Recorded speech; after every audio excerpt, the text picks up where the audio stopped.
Tonight, something strange will happen. You'll turn off the lights, get into bed, close your eyes, and suddenly your brain will decide it's time for a movie. Not about your day, not about your achievements, not about your favorite memories. Instead, it'll replay that awkward thing you said 5 years ago. The time you waved back at someone who wasn't actually waving at you. The joke that nobody laughed at. The text you accidentally sent to the wrong person. Strange, isn't it? Out of everything you've experienced in your life, why does your brain choose that moment? And here's the weirdest part. This doesn't happen because there's something wrong with you. In fact, your brain may be doing exactly what it was designed to do. Most people assume these memories appear because they're insecure, or because they overthink everything, or because they can't let go of the past. But there's a problem with that explanation. If it were true, why does this happen to almost everyone? Why do successful people still lie awake, replaying awkward moments from years ago?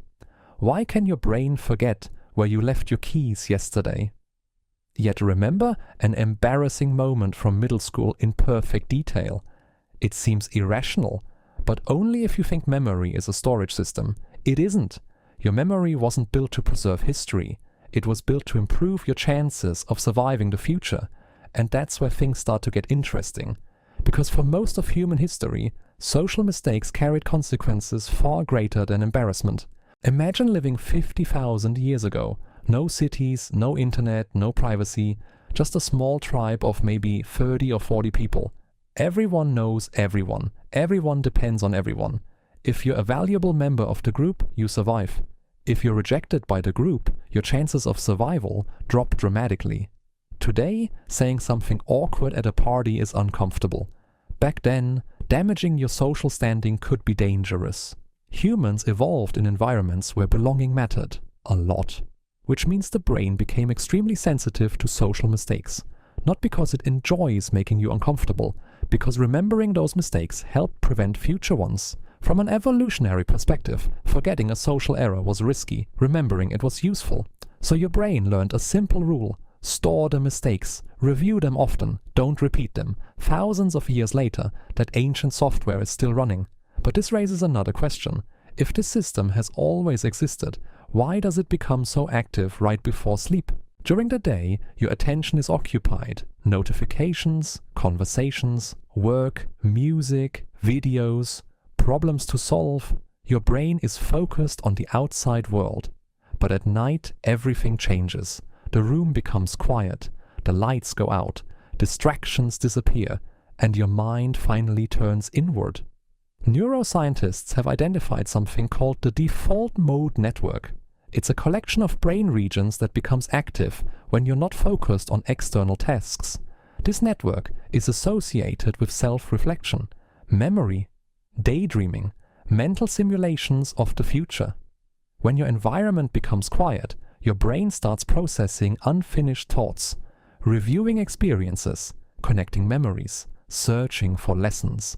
Which is why great ideas often appear in the shower, why insights arrive during long walks, and why embarrassing memories suddenly show up in bed. But there's another mystery. Why does the brain seem to prefer negative memories over positive ones? Why not replay your greatest success? The answer reveals another hidden feature of the human mind. Psychologists have repeatedly found evidence for something called negativity bias. In simple terms, negative experiences tend to leave stronger psychological impressions than positive ones. The brain treats potential threats as more important than rewards. And from a survival perspective, that makes sense. Missing a beautiful sunset has no serious consequences. Missing a threat might. As a result, the brain allocates more attention to mistakes, failures, and socially painful experiences. To your brain, an embarrassing memory isn't just a memory, it's data, a warning, a lesson, a prediction tool. When that awkward moment resurfaces years later, your brain may not be trying to torture you. It may simply be asking, if a similar situation happened again today, would we handle it differently?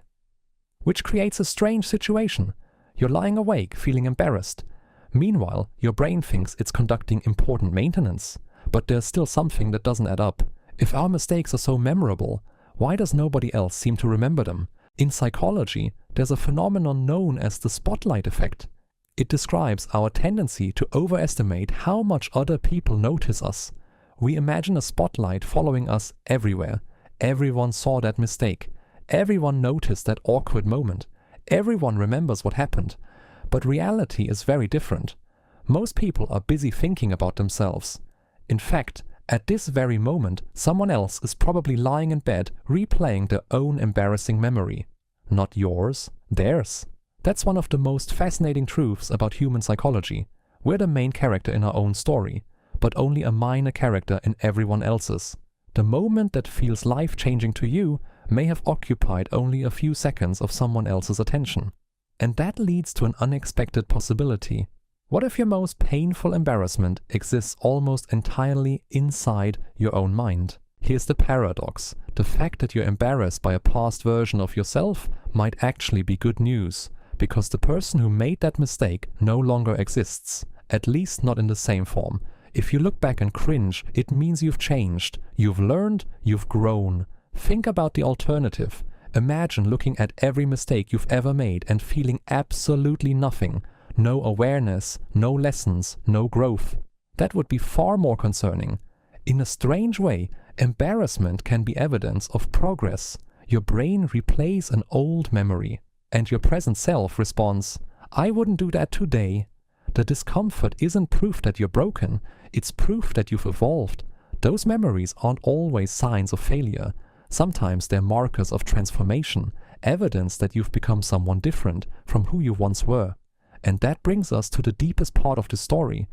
Perhaps the most remarkable thing about being human isn't our intelligence, or our creativity, or even our ability to remember. It's our ability to compare who we are with who we used to be. Every awkward moment, every mistake, every failure, they're all pieces of a conversation between your past self and your present self. And maybe that's why these memories return at night, when the noise of the world fades away, when there are no notifications, no deadlines, no distractions, just you and your thoughts. Your brain opens old chapters not to punish you, but to remind you how far you've traveled. One day, today's worries will become memories too.